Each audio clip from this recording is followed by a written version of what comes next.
Kali ini saya akan melanjutkan uraian mata kuliah metodologi penelitian untuk melanjutkan bahan kuliah sebelumnya, yaitu tahapan berpikir ilmiah untuk penulisan proposal tugas akhir bagian kedua, yang ini merupakan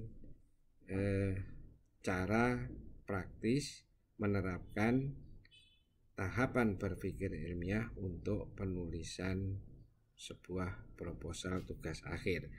Dan seperti biasa saya sampaikan dengan cara yang sangat sederhana, natural, dan primitif, dengan harapan dapat mudah difahami.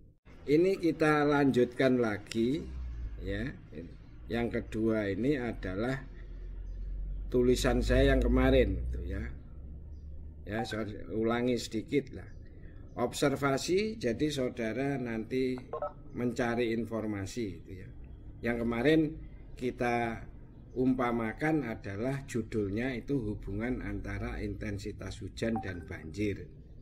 Maka observasi ini saudara mencari informasi hujan dan banjir gitu ya. Nah, kemudian saudara menulis sebuah latar belakang pentingnya riset hujan dan banjir. Kemudian hubungannya seperti apa. Ini harus saudara ceritakan di dalam latar belakang. Nah, kemudian saudara harus, kalau sudah ini saudara ringkas itu ya, saudara ringkas. Jadi sebetulnya ini tinggal saudara ringkas di sini, diganti kalimatnya menjadi rumusan masalah, di mana rumusan masalah itu pointer saja ya, diambil jadi judul masalah atau problem. Kenapa hujan tinggi menyebabkan banjir, kenapa banjir terjadi pada saat hujan deras, dan kemudian apa hubungannya ini. Ini adalah hal-hal yang pengen saudara ketahui ya. Sekali lagi, ini adalah hal yang pengen saudara ketahui, rumusan masalah. Nah, kemudian dari situ saudara ubah lagi kalimatnya itu menjadi ini, menganalisis, mengevaluasi atau menganalisa dan sebagainya. Ya, hanya diubah ininya saja. Jadi saudara tinggal merubah. Jadi jangan karena ini tingkat master, jangan saudara memakai kalimat mengetahui, jangan ya. Jadi saudara sudah menganalisis data curah hujan, intensitas hujan ya. Kemudian menganalisis data penyebabnya, kemudian mengevaluasi hubungan antara hujan dan banjir misalnya. Itu yang contohnya. Ya, ini yang kemarin sudah kita bicarakan. Nah, kemudian ruang lingkup. Ruang lingkup itu dibagi dua, lingkup penelitian. Ini adalah lokasi problemnya. Saudara nanti kalau sudah peta ini, saudara petanya itu adalah peta administrasi saja, administrasi yang saudara sampaikan.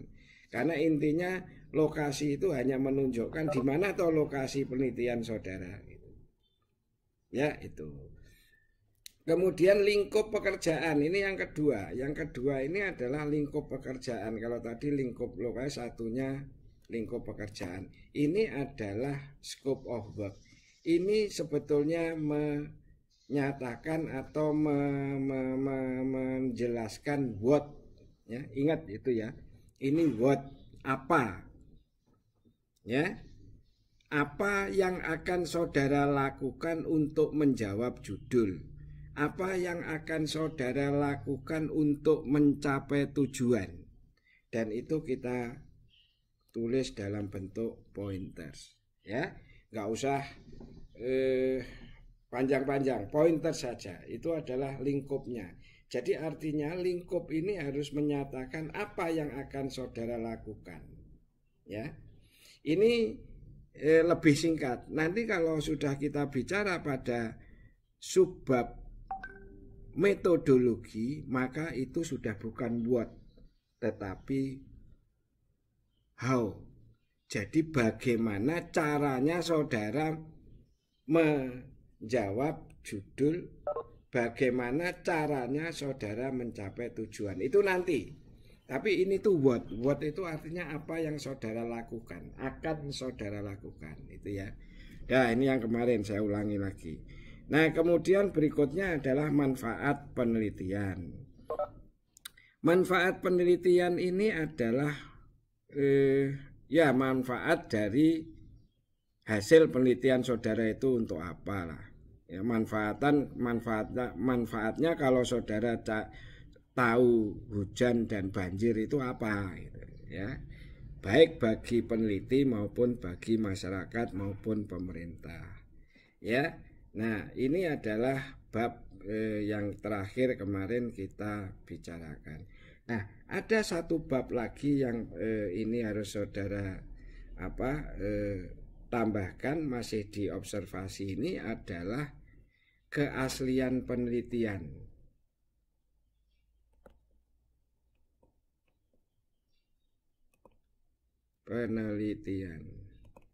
Ya, ini research authenticity, ya. Jadi saudara harus menyampaikan dengan jelas bahwa penelitian saudara ini adalah asli, belum pernah dilakukan, dan belum pernah ada yang menjalankan atau melakukan hal yang sama apa yang saudara teliti. Itu harus disampaikan di dalam subbab pendahuluan. Nah, caranya saudara seperti apa? Caranya gampang. Nanti saudara buat sebuah tabel, ya, tabel yang menyatakan bahwa punya saudara itu berbeda dengan yang lain, ya. Ini tabel perbedaan dengan peneliti terdahulu, ya. Nah, akan saya tunjukkan contohnya gitu ya, tapi ini tadi belum siap ini, tapi nggak apa-apa, ini besok akan saya sampaikan lebih jelas lagi tabelnya seperti apa. Kita masih punya waktu, nanti satu persatu saya bahas lagi. Intinya ini masih saya cerita item-itemnya dulu. Ini nanti saudara buat sebuah tabel gini, nomor, terus ini penelitian, ya, terus ini tahun, ini judul, terus ini hasil. Nah, saudara buat gini.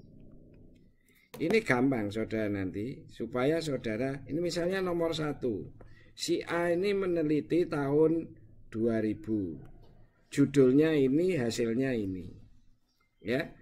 Nomor 2, si B itu meneliti tahun ini, judulnya ini, hasilnya penelitian dia itu seperti apa, dan seterusnya, misalnya sampai 5 atau 6 atau 7. Baru nanti yang terakhir itu saudara,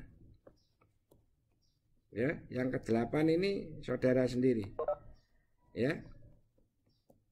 Saudara X tahun 2020, judul saudara adalah apa tadi? Hubungan hujan dan banjir. Nah, ini hasil yang akan diharapkan, hasil diharapkan apa? 1, 2, 3. Nah, jadi sekarang saudara bisa membedakan, kemudian di sini saudara cerita di bawah sini bahwa penelitian ini berbeda,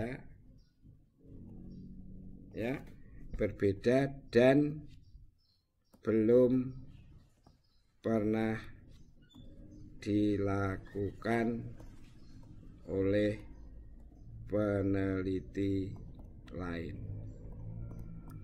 Tahu ya maksud saya itu? Jadi cara menyampaikan keaslian penelitian itu didasarkan pada sebuah kajian yang saudara lakukan.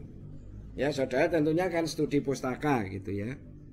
Nah, studi pustaka ini saudara ringkas, nanti saudara baca 5 buku di daerah itu, ya, yang sejenis penelitian saudara tentang hujan dan banjir misalnya, tetapi di lokasi lain atau lokasi di situ boleh sama. Nah, baru saudara jelaskan. Si A tahun ini judul ini hasilnya ini, si B begini-begini, si C saya adalah seperti ini. Jadi penelitian ini belum pernah dilaksanakan atau belum pernah dilakukan oleh peneliti lain.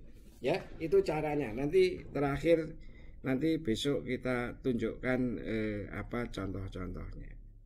Ya, jadi paham ya, sangat jelas ya. Jadi observasi itu adalah tahapan yang paling lama, paling penting di dalam membuat sebuah proposal tadi. Karena untuk bisa meneliti, saudara harus tahu berbagai penelitian yang pernah ada di lokasi saudara. Ya, itu ya. Nah, sekarang mari kita meninjak bab berikutnya. Ini tadi adalah observasi yang kita ini tahap observasi, ini adalah tahap 1, ini tahap 2 ya. Observasi ini sebetulnya masih di pendahuluan. Jadi latar belakang, saudara masih cerita rumusan masalah, tujuan penelitian, ruang lingkup pekerjaan, manfaat, keaslian, itu adalah bab 1 pendahuluan. Nah, sekarang kita menginjak pada bab 2 dari proposal saudara. Bab 2 ini di mana? Ini juga masih diambil dari observasi tadi. Jadi tahapannya masih tahapan observasi, belum tahapan yang berikutnya. Ya. Jadi observasi ini ya, yang di atas ini, observasi ini adalah masih menulis bab 1 ini. Ya, observasi. Nanti bab 2 itu juga masih diperoleh dari observasi. Nah, bab 2 ini biasanya isinya adalah tinjauan pustaka dan landasan teori. Ya, ini biasanya di bab 2. Gitu ya. Nah, tinjauan pustaka dan landasan teori ini berbeda. Ya, jangan dipakai, jangan dicampur. Karena kalau saudara belajar atau mencari landasan teori, itu saudara kan ya melakukan tinjauan pustaka gitu ya. Tapi yang ditulis ini beda gitu ya.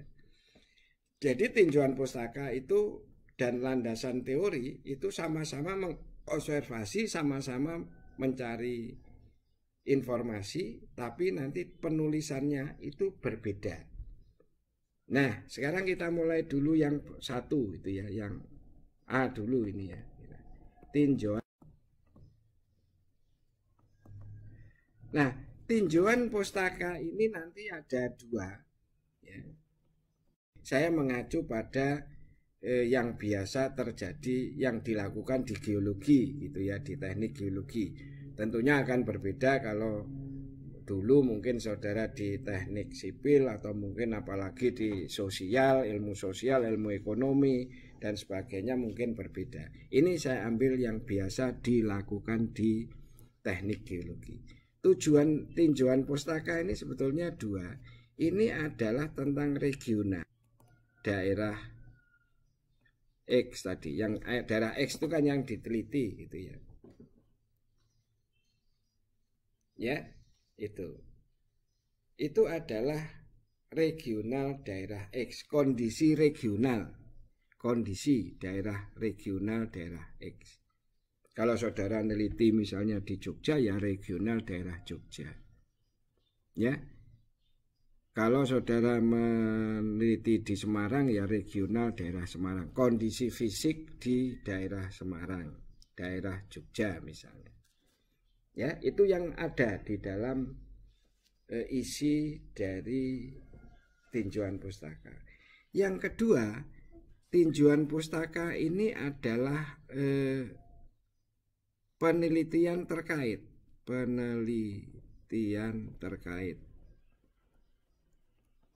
dengan judul tadi, ya.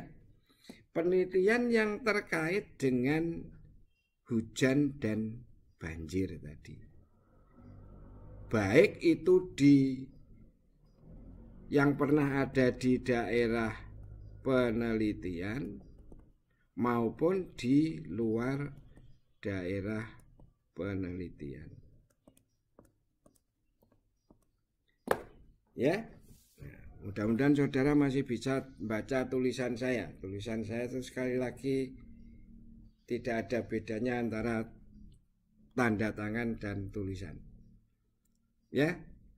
Jadi ingat-ingat, nanti kita tunjukkan bahas besok lagi. Tapi ini intinya gitu. Jadi tinjauan pustaka itu kondisi regional daerah yang diteliti. Bagian kedua itu adalah penelitian terkait dengan judul. Jadi penelitian-penelitian yang terkait dengan curah hujan, terkait dengan banjir, baik yang pernah diteliti di daerah X ini maupun di luar daerah penelitian. Misalnya orang meneliti di Amerika, di Australia, di Jepang, silahkan.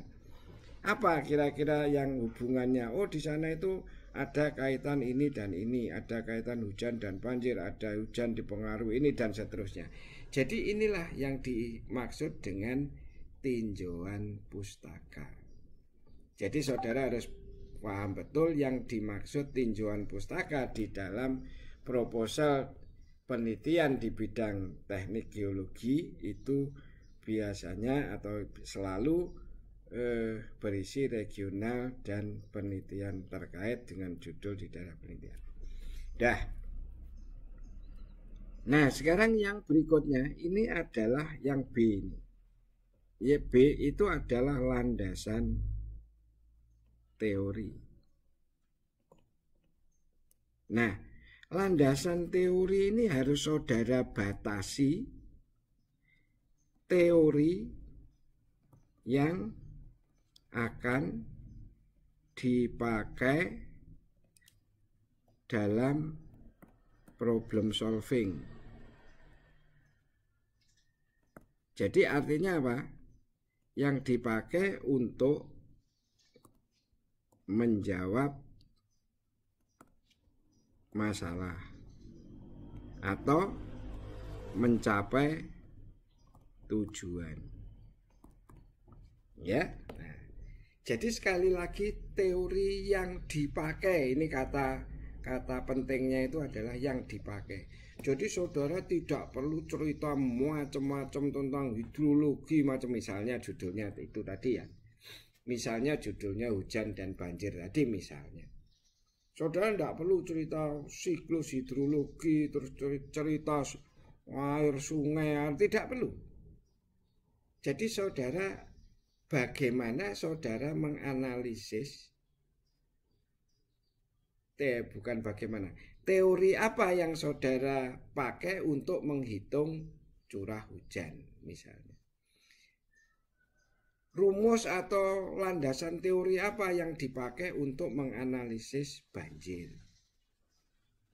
Terus hujan itu apa, terus cara ukurannya seperti apa, intensitas hujan itu apa, terus cara menghitungnya seperti apa, banjir itu apa, macam-macam banjir apa, yang saudara teliti banjir yang mana, kemudian hubungan antara, bagaimana menghubungkan antara banjir dan hujan tadi. Itu. Jadi sering mahasiswa itu menulis sebuah proposal jumlah halamannya 100 atau 70, landasan teorinya 50 lembar, 50 halaman. Itu enggak masuk akal. Ya. Itu pasti isinya cuman landasan teori. Berarti teorinya apa? Kemana-mana gitu ya. Jadi tidak perlu. Jadi saudara harus to the point. Landasan teori apa yang akan saudara pakai di dalam menjawab masalah, menjawab judul, mencapai tujuan. Apa teorinya. Itu ya. Sudah, saya kira itu yang paling penting di dalam di dalam bab ini penting ini ya. Jadi yang harus saudara tulis di dalam tinjauan pustaka dan landasan teori. Nah, kemudian di dalam geologi itu sering atau di dalam step itu tadi saudara lihat, yaitu menyusun sebuah hipotesis. Ya, biasanya hipotesis itu ditaruh setelah observasi, setelah meninjau pustaka, setelah saudara cerita ini dari atas tadi, baru saudara hipotesis ya.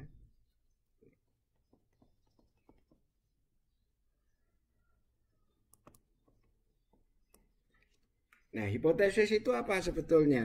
Nah, ini saudara harus ingat betul, hipotesis itu adalah jawaban sementara. Ini harus tebal.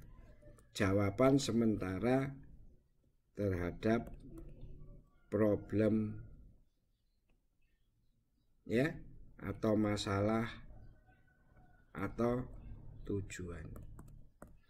Jadi hipotesis itu jawaban sementara terhadap masalah, problem atau tujuan tadi.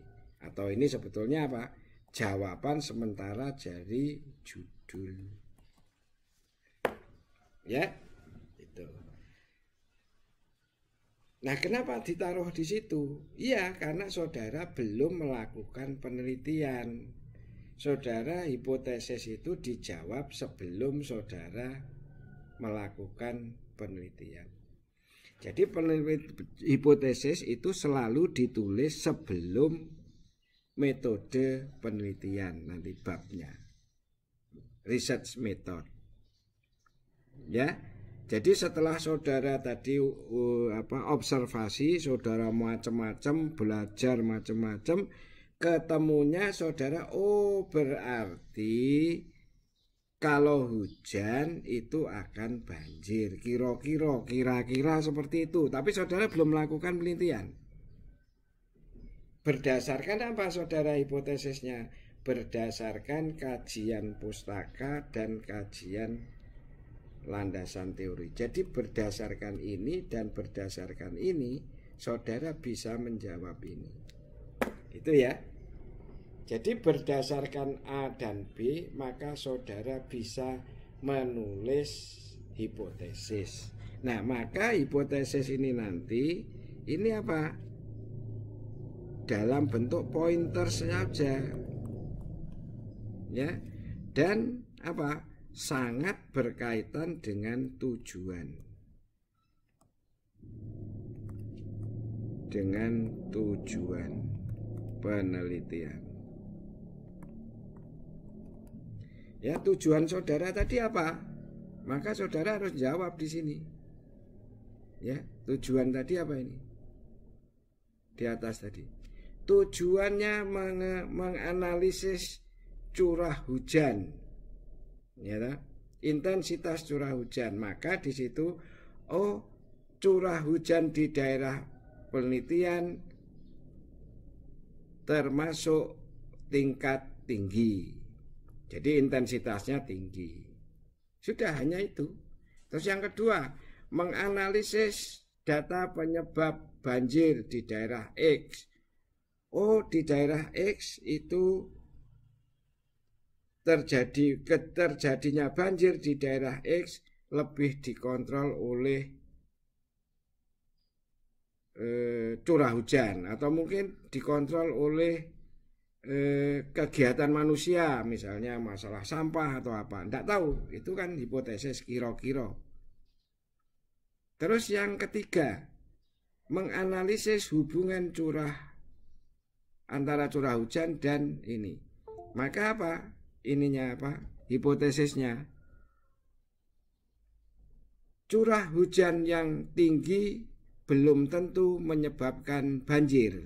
Nah, itu kira-kira jawaban saudara sebelum melakukan penelitian. Itu namanya hipotesis. Ya. Jadi saudara nanti mengacunya itu ini. Jadi ini nanti saudara ke hipotesis.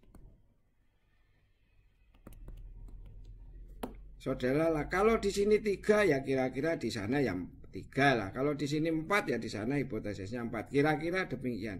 Boleh juga di sini 3, di sana 4. Tapi intinya adalah hipotesis harus mencakup, harus menjawab ini. Ini saudara jawab dalam 2 hipotesis tidak apa-apa, nomor 1. Nomor 2 dalam 2 hipotesis tidak apa-apa. Nomor 3 dalam 3 hipotesis ya tidak apa-apa. Tapi ini semua harus dijawab di dalam hipotesis. Itu ya, itu sangat penting. Ini pemahaman awalnya saja. Jadi ini akan berkaitan dengan tujuan penelitian. Jadi pada saat saudara menulis hipotesis, saudara harus melihat tujuan saudara. Nah, berikutnya. Masih separuh jamnya. Ya, sekarang menuju ke bab 3. Ya, jadi saudara sekarang sudah bab 3. Jadi saudara nanti pulang sudah punya bab 3, tinggal ujian. Ya, jadi ini bab 3. Nah, bab 3 ini isinya adalah metode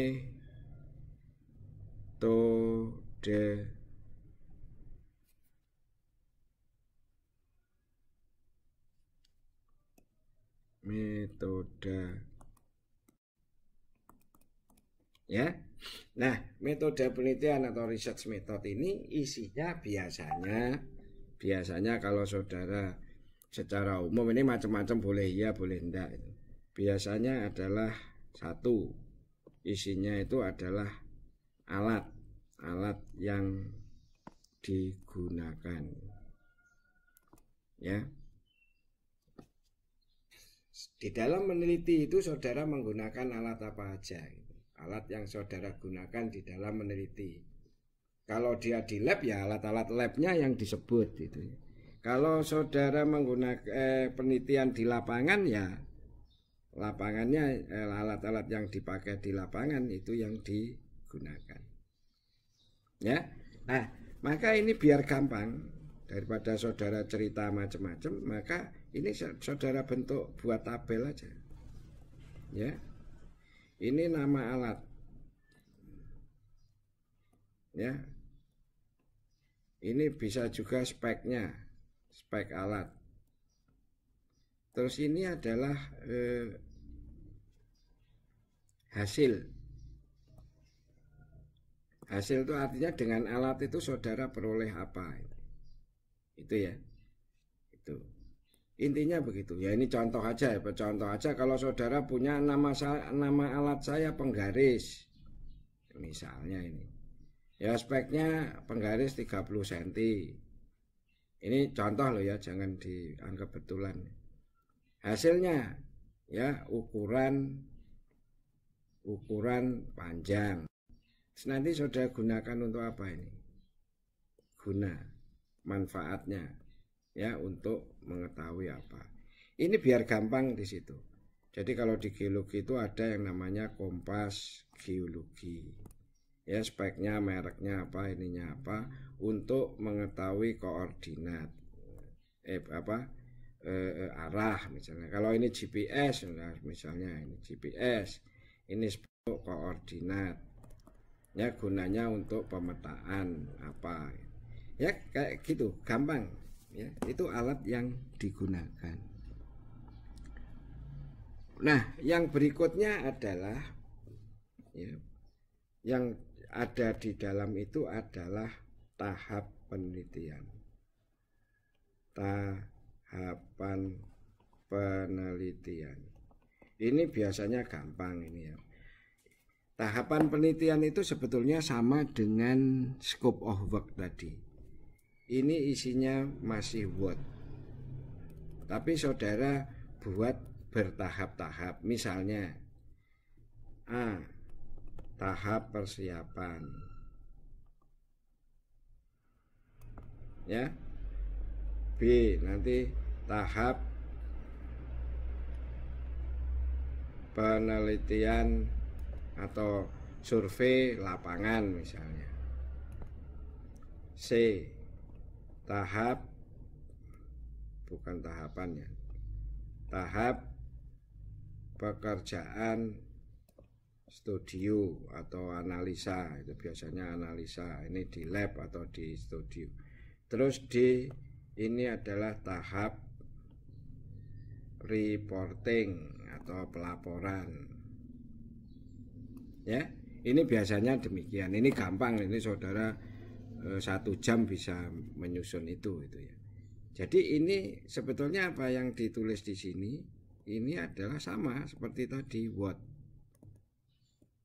are you doing? Ya, what. Cuman di sini saudara buat dipisah-pisahkan. Misal persiapan, ini persiapan alat, kalibrasi alat, proses perizinan, macam-macam. Tahap penelitian lapangan. Nah, saudara itu lapangan itu apa? Mengukur ini, melakukan ini, cross check ini, macam-macam. Yang analisa studio itu apa saja yang saudara lakukan. Kemudian reporting itu melakukan analisa berdasarkan data sekunder dan sebagainya. Jadi ini adalah what, ya. Jadi what are you doing yang akan saudara lakukan. Jadi itu tahapan yang ada di dalam metode ini. Ya, jadi paham ya. Jadi satu hal yang harus saudara pahami di dalam isi bab 3 ini, yaitu metode penelitian.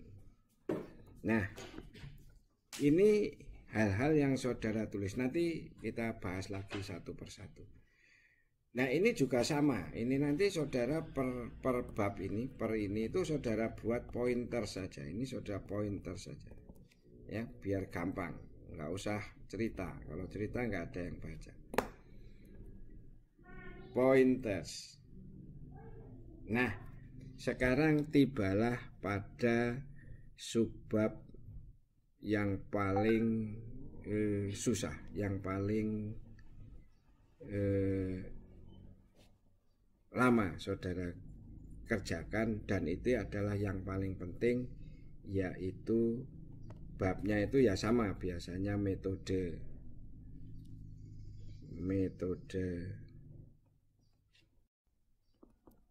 Ya, ini metodenya, ya. Nah, inilah sebetulnya yang paling susah di dalam penelitian, ya. Research method,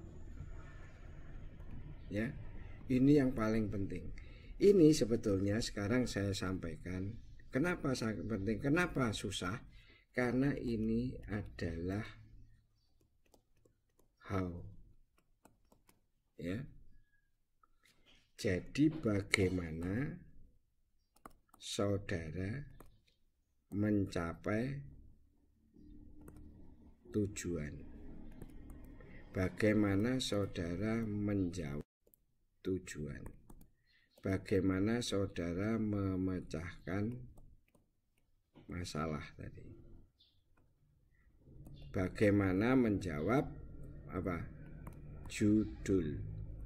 Jadi sebenarnya ini adalah pertanyaan yang sangat susah, yang ini harus saudara sampaikan di dalam subbab 3 ini. Jadi bab 3, subbab 3 ini. Jadi saudara harus mampu menulis ini, how, menjelaskan how. Jadi bagaimana saudara mencapai tujuan, bagaimana saudara menjawab tujuan, bagaimana saudara memecahkan masalah, dan bagaimana saudara menjawab judul. Ini semua harus saudara sampaikan di bab ini. Jadi kalau tadi di atas tadi adalah misalnya landasan teori. Landasan teori itu yang saudara sampaikan adalah teori yang saudara gunakan. Tapi di sini bagaimana saudara menggunakan teori itu? Itu yang harus saudara kerjakan, ya. Itu yang harus saudara tulis di sini. Jadi sekali lagi, kalau misalnya di atas tadi saudara landasan teori, oh saya menggunakan rumus A sama dengan B plus C, ya, A sama dengan B plus C, itu kan landasan teorinya. Nah, sekarang di how ini, di sini saudara harus menjelaskan bagaimana saudara menggunakan rumus A sama dengan B tambah C. B-nya saudara peroleh dari mana? C-nya diperoleh dari mana? Kemudian cara menghitungnya seperti apa? Itu yang harus saudara jelaskan di sini. Ya, jadi saudara jelaskan apa yang saudara kerjakan, bagaimana menghitung A sama dengan B plus C. Ya, bukan ini loh yang saya gunakan, itu adalah di landasan teori.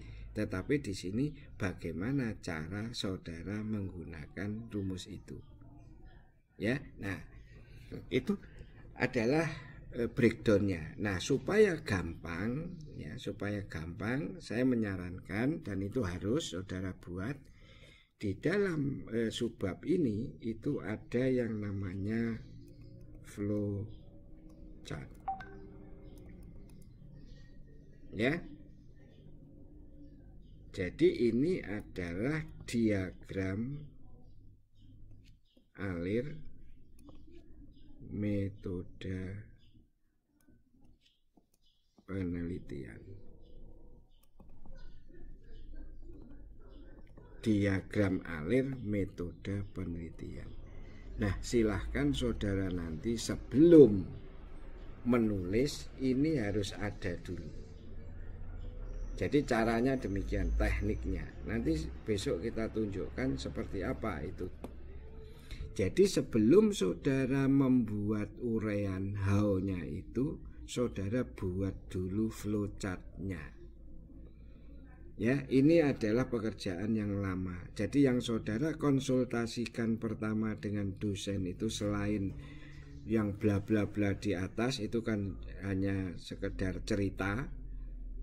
Tapi pada saat saudara berdiskusi dengan dosen pembimbing, itu adalah flowchart-nya. Diagram alir metode penelitian. Ini harus saudara buat dulu. Karena di situ flowchart ini menggambarkan apa? Menggambarkan secara keseluruhan tahapan pekerjaan yang akan saudara lakukan. Semua yang saudara ceritakan di atas tadi itu akan tergambar di dalam flowchart ini. Tahapan yang saudara ceritakan di atas tadi itu akan tergambar di dalam flowchart. Teori-teori yang ada di atas itu tergambarkan di dalam flowchart ini. Itu. Jadi inilah sebetulnya yang harus saudara buat terlebih dahulu setelah saudara mendapatkan gambaran tadi. Ya, jadi di dalam di dalam analisis, di dalam step tadi, saudara itu menemukan beberapa step. Ya, di beberapa step yang saudara lakukan tadi. Nah, step yang berikutnya tadi adalah hipotesis. Setelah hipotesis, saudara membuat metode penelitian ini. Saudara membuat diagram alir. Saudara membuat gambaran secara keseluruhan apa yang akan saudara lakukan. Dan diagram alir ini akan menunjukkan juga pola pikir. Pola pikir saudara di dalam meneliti. Ya, di dalam meneliti ini saudara akan menemukan akan tergambarkan pola pikir saudara di dalam melakukan penelitian ini. Dan kedalaman riset itu akan terlihat dari flowchart ini. Nanti akan saya jelaskan lebih lanjut. Ya, jadi setelah saudara di atas, silahkan saudara mempersiapkan flowchart ini. Jadi ini adalah sekali lagi how, ya. Dan setiap ujian, setiap apapun yang dilihat, proposal, penelitian apapun itu yang dilihat selalu flowchartnya ini. Jadi flowchart ini wajib, harus ada. Dan flowchart ini akan dilihat pertama kali pada saat saudara ujian atau apapun, itu pasti. Karena ini akan menggambarkan secara keseluruhan penelitian yang saudara lakukan. Ya, itu ya, difahami betul. Nah, ini nanti akan saya kupas lebih lama lagi, lebih panjang di dalam teknik penulisan proposal ini. Nah, kalau sudah ketemu diagram ini, setelah diagram alir, baru ini nanti diuraikan dalam teks, ya, dalam tulisan. Inilah nanti maka ini akan berakhir, selesai. Jadi artinya setelah metode ini maka ditulis flowchartnya, digambar flowchartnya, setelah kemudian diuraikan, dibunyi-bunyikan, ya. Jadi diuraikan flowchart itu, maka ini sudah selesai, ya. Tapi orang itu tidak akan membaca ini biasanya, langsung membaca flowchartnya. Kalau dia tidak tahu, baru dia akan membaca uraian dalam teksnya, ya. Nah, kemudian yang terakhir ini adalah bab yang berikutnya. Setelah itu metode penelitian, biasanya ini adalah yang berikutnya adalah setelah metode dan lain-lain, kemudian bab berikutnya adalah jadwal atau schedule, ya.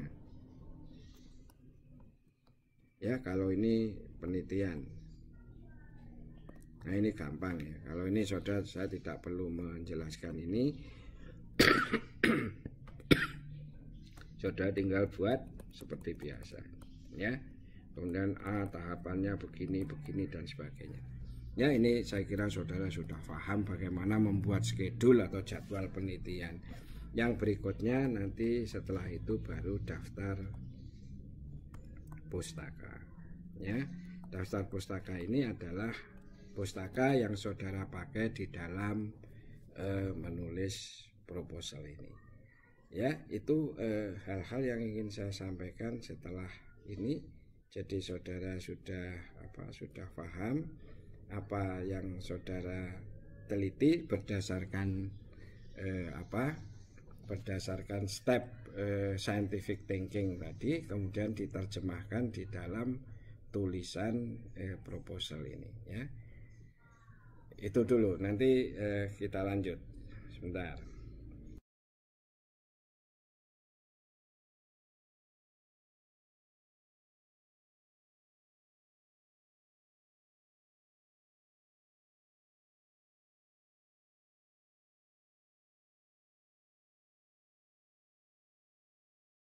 Ya, jadi dulu kemarin saya sampaikan problem, question, observation. Nah, ini kita tadi sudah formulate, kemudian eksperimen. Nah, eksperimen itu artinya menyusun metode penelitian tadi. Menyusun metodologi penelitian inilah yang kita sampaikan tadi, sampai ke how tadi, flowchart tadi itu ada di sini. Kemudian nyampe ke tesis, jadwal dan daftar pustaka. Jadi sebetulnya di sini itu adalah batas dari proposal saudara, ya. Nah, setelah saudara selesai proposal tugas akhir ini, baru di sini risetnya, penelitian dan tesis saudara, ya. Ini kan tesis. Jadi proposal itu kan hanya menyusun metode sampai jadwalnya, metode dan jadwal. Maka ini ke atas, ini proposal. Kemudian setelah proposal saudara meneruskan penelitian ini. Jadi inilah yang harus saudara hasilkan. Ini harus dihasilkan pada semester ini, ya, semester 1. Ini harus saudara hasilkan ini, ya, proposal ini proposal. Kemudian setelah ini adalah tesis saudara. Ini tesis, ini TA, ya. Yang ke bawah ini adalah TA. Itu ya, ini yang semester 1. Ini semester berikutnya saudara melakukan collect data, analisis data, result, kemudian conclusion, kemudian menseminarkan, ujian dan sebagainya itu di sini. Nah, kalau saudara tadi di sini hipotesis itu adalah masih apa? Jawaban sementara. Ini itu adalah sementara. Ya, ini sementara di sini. Kalau di sini itu adalah hasil penelitian. Ya, yang ini conclusion ini adalah hasil. Tapi ini kan kita peroleh setelah meneliti. Kalau ini kan sebelum meneliti. Jadi batasnya saudara melakukan penelitian itu ke sana. Ini adalah menyusun proposal dari sini ke atas. Jelas ya, itu. Ya, ini sudah tadi sudah kita kita lakukan. Ya, ini hipotesis itu adalah predict a possible answer to the problem or question. Jadi kira-kira possible, kemungkinan answer sementara. Ya, misalnya inilah. Kalau soil ini naik, soil itu temperaturnya naik, maka tanaman itu akan tumbuh dengan cepat. Jadi akan bertambah misalnya. Semakin T ini growth-nya semakin cepat. Benar atau tidak itu nanti dibuktikan di dalam riset. Nah, ini tadi yang ini adalah eksperimen. Kalau kita tadi saya menyampaikan ini di dalam metode tadi, penyusunan metode, menyusun flowchart tadi. Ini adalah develop follow the procedure. Prosedurnya seperti apa? Inilah sebetulnya yang disebut sebagai flowchart tadi. Ya. Jadi tadi terkait materialis, list itu tadi material atau alat. Maaf tadi itu bukan alat tapi bahan juga, ada tambahan juga tadi ya. Tadi yang saya sebut adalah bahan tadi ya, bahan. Nah, sebetulnya ada bahan juga, tidak hanya alat ya. Terus kemudian outcome ya, itu. Terus ini saudara melakukan penelitian ya, collect, analysis, result, modify, terus kemudian confirm dan validate testing ya. Ini dengan ini itu sebenarnya tadi dengan analisa tabel, foto dan sebagainya. Kemudian ini adalah konklusi. Konklusi ini adalah menjawab tadi, bukan sementara loh ya, tapi ini sudah jawaban dari penelitian itu. Tapi ini nanti tidak banyak kita jawab, tapi nanti kita sampai ke hipotesis karena materi ini hanya sampai pada hal proposal ya. Kemudian ini menseminarkan hasil ya.